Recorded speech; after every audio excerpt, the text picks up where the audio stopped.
आज हम लोग यूनिट 1 इलेक्ट्रोस्टैटिक्स में जो गॉस थ्योरम वाला चैप्टर है उसमें आज बात करेंगे एप्लीकेशंस ऑफ गॉस थ्योरम की। हम लोग गॉस थ्योरम की हेल्प से बहुत सारी इलेक्ट्रिक फील्ड, बहुत सारे कॉन्फ़िगरेशन में इलेक्ट्रिक फील्ड का डिटरमिनेशन कर सकते हैं। जैसे आप देखिए कि अगर मेरे को पॉइंट चार्ज गिवन है तो पॉइंट चार्ज की वजह से उस डिस्टेंस पर अगर आप लोगों को इलेक्ट्रिक फील्ड निकालनी है तो हम लोग गॉस थ्योरम की हेल्प से निकाल सकते हैं।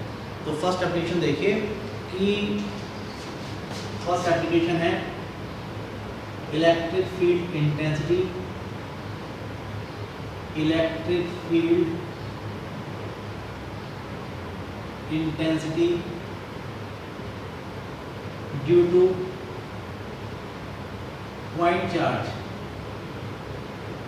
Bye Gauss theorem.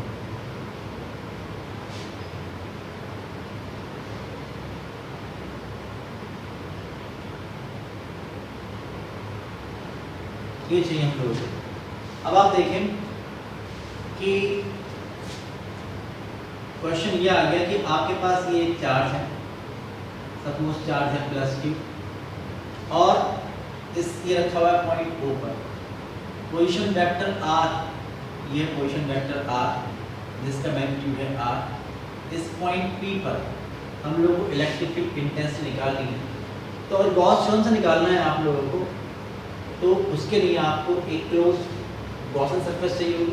नेचुरली हम लोग जब तक क्लोज सरफेस नहीं होगी आप लोग गॉस थ्योरम अप्लाई नहीं कर सकते हैं। इसलिए हम लोग इस कॉन्फ़िगरेशन में एक symmetrical Gaussian surface, close Gaussian surface अगर नहीं है, अगर रिलेटिव नहीं है तो हम लोग उसको एज्यूम कर लेंगे, क्योंकि आप जानते हैं कि जो गॉसियन सरफेस होनी चाहिए वो क्लोज होनी चाहिए।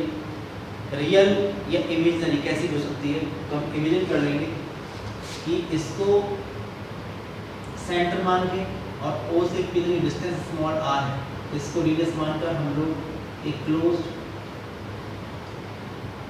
Symmetrical spherical Gaussian surface consider कर लेंगे। ये होगी closed spherical Gaussian surface S। ये होगी। अब आप देखिए कि इस पॉइंट पर अगर आप एक बहुत ज़्यादा सा एरिया वेक्टर ले लेंगे तो ये एरिया वेक्टर पर ds वेक्टर इस डायरेक्शन में, और इस पॉइंट में इलेक्ट्रिक फील्ड इंटेंसिटी होगी। आप अगर यहाँ पर एक ऐसा है +Q0, जो प्लस चार्ज है वो रिपेल करेगा तो इलेक्ट्रिक फील्ड इंटेंसिटी भी इसी डायरेक्शन में होगी। तो आप देखेंगे वेक्टर P और वेक्टर ds दोनों एक डायरेक्शन में है तो एंगल होगा उनके बीच का 0।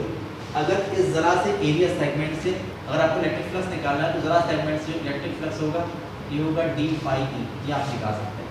तो from the definition of electric flux, from the definition of electric flux, electric flux passing through small area segment ds vector तो होगा d phi e is equal to vector e dot vector ds। अब आप देखिए e और ds एक ही direction में, इसलिए हो जाएगा e ds cos 0 1 होता है तो e ds इंटू 1 तो हो जाएगा e ds। ये हो जाएगा। अगर हम इसको इंटीग्रेट कर देंगे तो total electric flux passing through this imaginary close Gaussian surface से निकल के आ जाएगा टोटल इलेक्ट्रिक फ्लक्स। आप लिखेंगे hence total electric flux through closed spherical Gaussian surface S। तो कैसे निकालेंगे, ये होगा इंटीग्रेट कर देंगे तो हो जाएगा phi e is equal to होगा integration over close surface S d phi e। तो फाई इज इक्वल टू होगा integration over close surface S और वैल्यू पुट करेंगे इसकी ई डी एस, ये होगा ई डी एस। अब आप देखिए कि जो इलेक्ट्रिक फील्ड इंटेंसिटी है यहाँ पर जितनी है उतनी ही सरफेस के हर पॉइंट पर होगी, बिकॉज डिस्टेंस इक्वल है और जो चार्ज रखा हुआ सेंटर पर रखा हुआ है, इसलिए क्योंकि इलेक्ट्रिक फील्ड इंटेंसिटी सरफेस जो हमारे पास स्फीयर है उस स्फीयर के हर पॉइंट पर इक्वल होगी, इसलिए उसका जो मैग्नीट्यूड है ई वो इंटीग्रेशन से बाहर निकल के आ जाएगा, तो हो जाएगा phi e is equal to e integration over close surface s d s. और आप जानते हैं कि जितने भी सरफेस एरिया हैं सबको ऐड कर देंगे, इंटीग्रेट कर देंगे तो टोटल सरफेस एरिया निकल के आ जाएगा। और आप जानते हैं किसी भी स्फीयर का टोटल सरफेस एरिया होता है 4 पाई आर स्क्वायर, तो phi suffix E is equal to होगा E multiplied by 4 pi are square, equation number 1। उससे आप जानते हैं क्योंकि हमने यहाँ पर तो निकाली डेफिनेशन से, अब आप जानते हो कि गॉस थ्योरम अप्लाई करनी है, तो गॉस थ्योरम से हम लोग इलेक्ट्रिक फ्लक्स निकाल लें और उसको इसके इक्वेट पुट कर दें तो आप देखिए ई निकल के आ जाएगा। तो आप देखिए from Gauss theorem, from Gauss theorem total electric flux passing through closed spherical Gaussian surface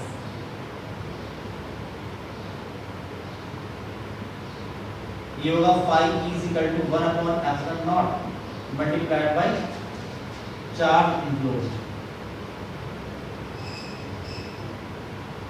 आप देख कितना चार्ज इनक्लोज्ड है यहाँ पर 1 अपॉन एप्सिलॉन नॉट, इसमें जो चार्ज है वो है Q, ये हो जाएगा। इक्वेट कर दीजिए 1 and 2 को, आपका आंसर निकल आएगा equating 1 and 2।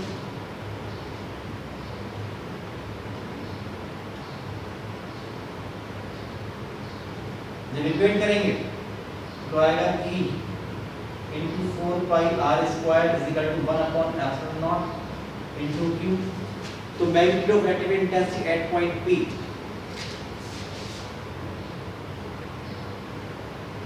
Magnitude of electric field intensity at P, तो आप देखिए E इज इक्वल टू, जब यहाँ से P निकालेंगे ये पहुंचेगा नीचे 4 पाई एप्सिलॉन नॉट और Q अपॉन आर स्क्वायर, तो E इज इक्वल टू हो जाएगा 1 अपॉन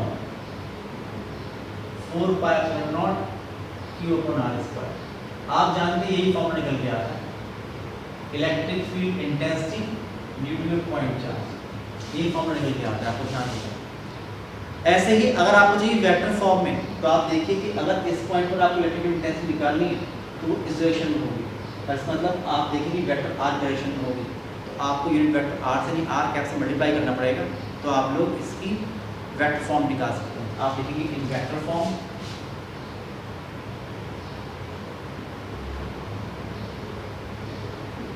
तो vector E is equal to होगा 1 upon 4 pi epsilon not into Q upon r square r cap, ये निकल गया।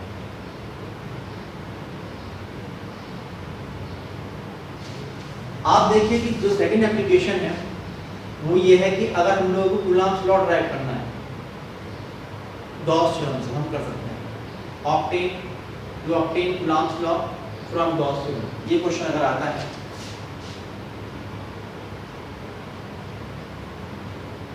ऑब्टेन कूलम्ब्स लॉ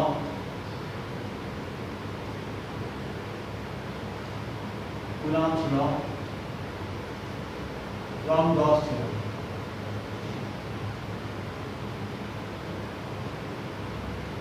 तो हम लोग कर सकते हैं।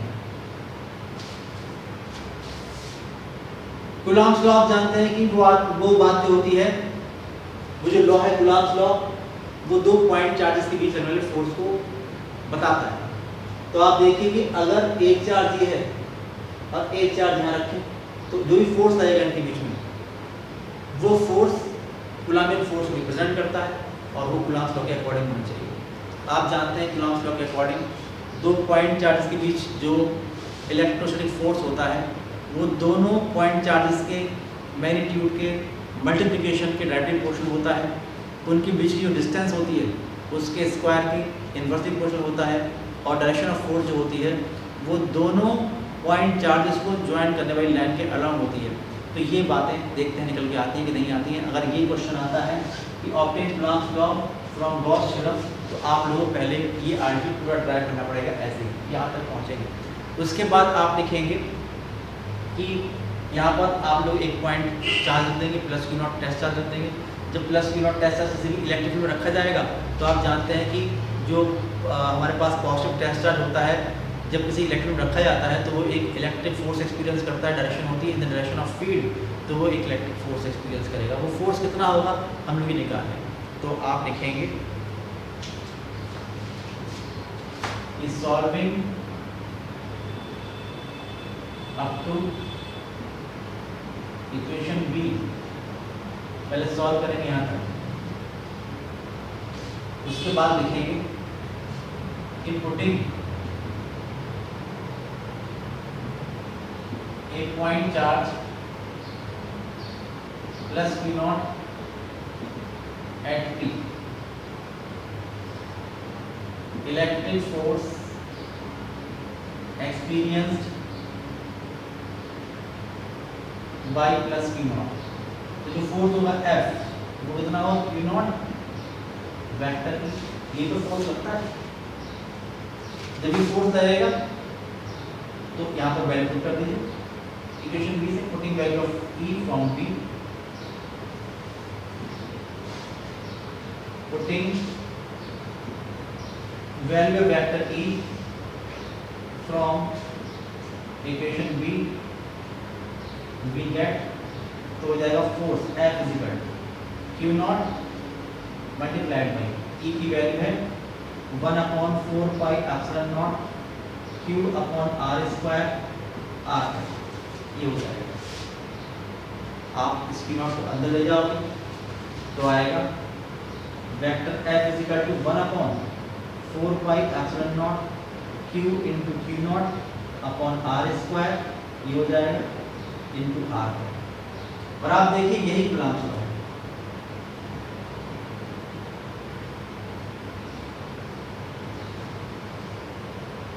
This is Coulomb's.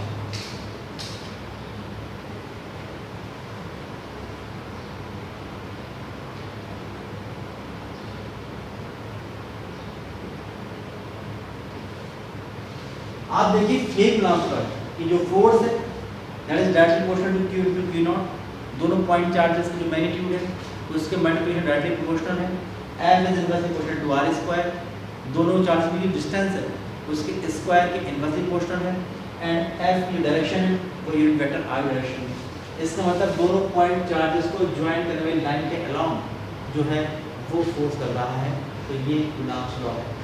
Next application है गॉस थ्योरम का कि electric field intensity due to line charge, ये uniformly charge wire. Third application electric field intensity due to uniformly charge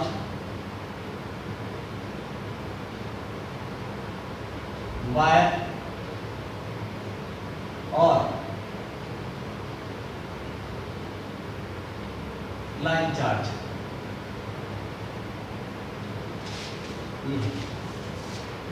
ये याद रखिए कि कहीं पर भी इलेक्ट्रिक फील्ड निकालनी है, जैसे कि यहाँ पर इलेक्ट्रिक फील्ड निकालने थे हम लोग, तो याद रखिए कि कोई भी चार्ज कॉन्फ़िगरेशन दे रखा है, 3 स्टेप आप लोगों को लेनी। पहली स्टेप ये जो भी चार्ज कॉन्फ़िगरेशन दे रखा हुआ है उसे करस्पॉन्डिंग एक closed symmetrical Gaussian surface draw कर लीजिए। दूसरे स्टेप में आप लोग डेफिनेशन से इलेक्ट्रिक फ्लक्स की वैल्यू निकाल लीजिए कि उस क्लोज सरफेस से टोटल कितना इलेक्ट्रिक फ्लक्स पास हो रहा होगा। और थर्ड स्टेप ये करना है कि गॉस थ्योरम से टोटल इलेक्ट्रिक फ्लक्स निकाल लीजिए थर्ड स्टेप में। स्टेप 2 और स्टेप 3 में जो भी वैल्यू निकल के आई हैं इलेक्ट्रिक फ्लक्स की उनको इक्वेट कर दीजिए। जब आप इक्वेट कर देंगे तो यहाँ से आप लोगों को इलेक्ट्रिकल इंटेंसिटी मिल जाएगी। हर एप्लीकेशन में यही आपको करना है। जैसे आप देखिए इस एप्लीकेशन में कि मेरे पास एक ये स्ट्रेट वायर है, इनफाइनाइट लेंथ का वायर हो सकता है ये, और जो भी चार्ज है वो इसकी लेंथ पर उसका यूनिफॉर्म डिस्ट्रीब्यूशन हो रखा है। ये है इसकी लाइन चार्ज डेंसिटी है लैम्डा। अब एंड पर नहीं, कहीं बीच में, अब बीच में एक पॉइंट P, मानिए कहीं पर एक पॉइंट P गिवन है, ये एक पॉइंट P गिवन है। यहाँ पर आप लोगों को निकालनी है electric intensity due to this uniformly charge wire. तो हम लोग एक symmetrical surface, Gaussian surface, close surface draw करेंगे। तो ऐसे सरफेस ड्रॉ करेंगे जैसे कि ये मान लीजिए सिलेंडर, ये मानेंगे जो सिलेंडर की जो कर्व सरफेस है वो पॉइंट P से पास हो रही हो, और जो वायर रखा हुआ ये उसकी एक्सिस पर रखा हुआ। हम ये मानेंगे कि इस वायर से पोजीशन वेक्टर R, जिसकी वैल्यू स्मॉल r है, यहाँ पर ये पॉइंट सिचुएटेड है। तो हम लोग क्या करेंगे, वायर का जो ये पॉइंट है इसको सेंटर मानकर और इस डिस्टेंस को रेडियस मानकर एक सर्कल ड्रॉ करेंगे, और इस सर्कुलर सेक्शन वाली ये हम लोग एक सिलेंड्रिकल क्लोज गॉसियन सरफेस की इमेजिंग करेंगे। ये इमेजिंग करेंगे, ये होगी क्लोज्ड सिलेंड्रिकल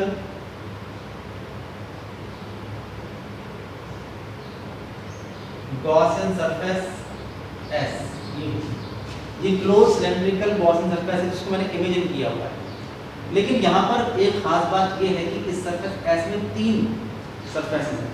अगर ये सिलेंडर है तो एक फ्लैट सरफेस ये, एक फ्लैट सरफेस ये, एक कर्व सरफेस ये। तो इसको मैं जो सरफेस S है इसको 3 पार्ट में डिवाइड कर लूँगा। 2 फ्लैट सरफेसेस हैं, मानिए कि एक फ्लैट सरफेस S1 है, एक फ्लैट सरफेस S2 है, और एक कर्व सरफेस है S3। ये मैं मान लेता हूँ। इन पर बहुत ज़रा से एरिया सेगमेंट लेंगे। मान लीजिए कि यहाँ पर एरिया सेगमेंट लिया, ये DS1, ये नॉर्मली आउटवर्ड होता है हमेशा एरिया वेक्टर। तो DS1 इस सरफेस के नॉर्मली आउटवर्ड होगा। यहाँ पर जो एरिया सेगमेंट लेंगे ये DS2 इसके नॉर्मली आउटवर्ड होगा। और यहाँ पर जो कर्व सरफेस मेरे पास है, यहाँ पर अगर मैंने लिया DS3 तो आप देखिए DS3 होगा, ये भी नॉर्मली आउटवर्ड होगा। ये होगा। इन पॉइंट पर इलेक्ट्रिक इंटेंसिटी देखेंगे किस डायरेक्शन में है। तो आप देखिए कि S1 यहाँ पर इलेक्ट्रिक इंटेंसिटी निकालने के लिए हम लोग एक plus Q naught test charge रखेंगे, पॉजिटिव टेस्ट चार्ज। तो आप देखेंगे प्लस का जो वायर है ये प्लस के टेस्ट चार्ज को रिपेल करेगा। जब रिपेल करेगा तो डायरेक्शन इलेक्ट्रिक फील्ड इंटेंसिटी की जो इवन डायरेक्शन आएगी वो इस डायरेक्शन में आएगी। यहाँ पर देखेंगे यहाँ की प्लस Q नॉट, तो प्लस वायर रिपेल करेगा तो जो इलेक्ट्रिक फील्ड इंटेंसिटी E2 आएगी वो इस डायरेक्शन में आएगी। और जब यहाँ पर रखेंगे जो इलेक्ट्रिक फील्ड आपको निकालनी है, इसको मैं E कह रहा हूँ, इसको E3 मान लेंगे पहले। जब यहाँ पर रखेंगे सबसे S3 पर तो यहाँ पर भी जो चार्ज है प्लस का चार्ज वायर पर वो भी इसको रिपेल करेगा। तो जो E3 आएगी ये भी नॉर्मली आउट, ये भी बाहर तरफ आएगी। और इसका मैग्नीट्यूड मुझे मान लिया, मैंने E मान लिया जो मुझे निकालना है। अब ये स्टेप 1 क्लियर हो गया। जब स्टेप 1 क्लियर हो गया, अब स्टेप 2 में हम लोग स्टेप 2 में आते हैं। स्टेप 2 में पहले हम लोगों को डेफिनेशन से इलेक्ट्रिक फ्लक्स निकाल लेना चाहिए। आप लिखेंगे from definition of electric flux, total electric flux passing through closed cylindrical Gaussian surface S। तो आप जानते हो प्लस S निकालते हैं, phi E is equal to होता है integration of closed surface S E dot ds, ऐसा निकालते हैं। लेकिन अब यहाँ पर ध्यान रखने की बात है कि यहाँ पर जो टोटल सरफेस S है ना, क्लोज सरफेस, तो उसको 3 सरफेस में डिवाइड कर देंगे, S1, S2 और S3। तो जो क्लोज सरफेस का जो इंटीग्रेशन है वो ओपन इंटीग्रेशन में कन्वर्ट हो जाएगा। एक सरफेस S1 के लिए, इसके लिए, एक इसके लिए और एक कर्व सरफेस के लिए। तो आप देखेंगे, इसको आप ब्रेक कर देंगे कि जो फाई ई होगा, फाई ई ये होगा integration over S1 E1 dot ds1 plus integration over S2 E2 dot ds2 और plus integration over S3 E3 dot ds3। ये हो जाएगा। अब आप देखिए कि जो डायरेक्शन है, जो एंगल है बिटवीन E1 एंड ds1, आप देख रहे हैं थीटा कितना है 90 डिग्री परपेंडिकुलर है। यहाँ पर भी कितना एंगल है थीटा 2, ये भी परपेंडिकुलर है 90 डिग्री और यहाँ पर ए डायरेक्शन में तो थीटा 3 कितना है 0 डिग्री। ये देखना होगा हमको। आप देखिए कि जो फाई ई होगा ये होगा integration over S1 E1 ds1 cos 90। यहाँ पर होगा integration over S2 E2 ds2 cos 90 और प्लस S3 पर ये होगा E3 ds3 और यहाँ पर होगा cos 0। ये होगा। आप जानते हैं cos 90 0 होता है, तो ये 0 टर्म, ये टर्म 0, तो ये 0 से मल्टीप्लाई, तो ये 0 हो गया, ये भी 0 हो गया। तो जो फाई ई होगा ये होगा 0 इसकी वैल्यू और प्लस 0 इसकी वैल्यू और यहाँ पर ये E3 है, ये इसको मैंने E माना है। और आप देखिए कि इस सिलेंडर की जो कर्व सरफेस है इसके हर पॉइंट पर इलेक्ट्रिक इंटेंसिटी E ही होगी, तो वो बाहर आ जाएगी इंटीग्रेशन से। तो ये हो जाएगा इंटीग्रेशन में E बाहर आ जाएगा S3 और ये होगा ds3। तो फाई ई फिजिकल टू ये बचेगा E। अब आप देखिए जो ये एरिया है, कर्व एरिया ऑफ सिलेंडर, अगर मैं मान लूँ कि यहाँ पर इसकी हाइट h है, जो सिलेंडर मैंने लिया है, अगर इसकी हाइट h है तो आप जानते हैं कि जो कर्व सरफेस एरिया होगा सिलेंडर का h हाइट वाला सिलेंडर अगर मैंने लिया है तो आप जानते हैं होता है 2πr(h) अगर r उसकी रेडियस है तब। तो यहाँ पर ये हो जाएगा E मल्टीप्लाइड बाई 2πr(h), ये हो जाएगी इक्वेशन नंबर 1। ठीक है भाई। तो स्टेप 2 कंप्लीट कर लिया मैंने कि डेफिनेशन से मैंने इलेक्ट्रिक फ्लक्स निकाल लिया, कितना पास हो रहा है इस क्लोज सरफेस से। उसके बाद थर्ड स्टेप में आते हैं, गॉस थ्योरम से निकाल लीजिए टोटल फ्लक्स। तो आप लिखेंगे from Gauss theorem total electric flux passing through closed cylindrical Gaussian surface। तो आ जाएगा phi E is equal to 1 upon epsilon naught into charge enclosed 1 upon epsilon naught। आप देखिए कि जो ये वायर है ये इतना इसके अंदर है h हाइट का और इस वायर की यूनिट लेंथ पर जो चार्ज अमाउंट है वो है लैम्डा, तो h हाइट पर होगा लैम्डा इंटू h। तो ये जो इनक्लोज चार्ज होगा ये होगा लैम्डा इंटू h। बहुत गया लास्ट स्टेप है। स्टेप 2 और स्टेप 3 में जो फाई ई की वैल्यू आएगी उसको इक्वेट कर दीजिए, आप आंसर निकल आएगा। इक्वेटिंग 1 and 2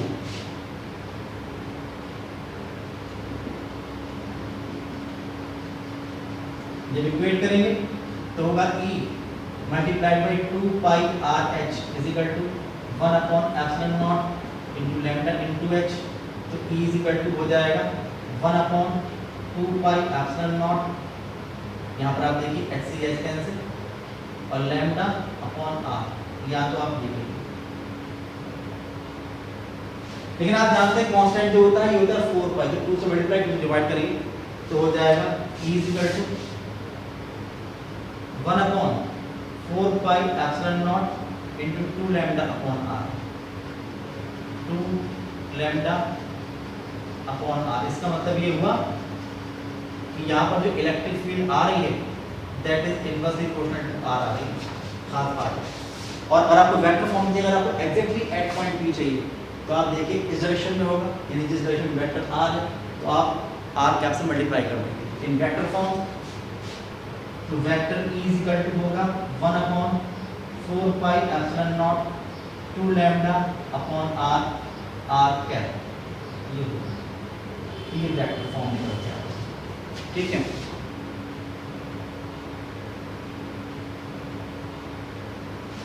तो मैंने आज देखी 3 एप्लीकेशन आप लोगों को बताए हैं गॉस थ्योरम के। बाकी जो एप्लीकेशन है गॉस थ्योरम के वो हम नेक्स्ट वीडियो में डिस्कस करेंगे। तब तक के लिए इतना ही। Thanks lot.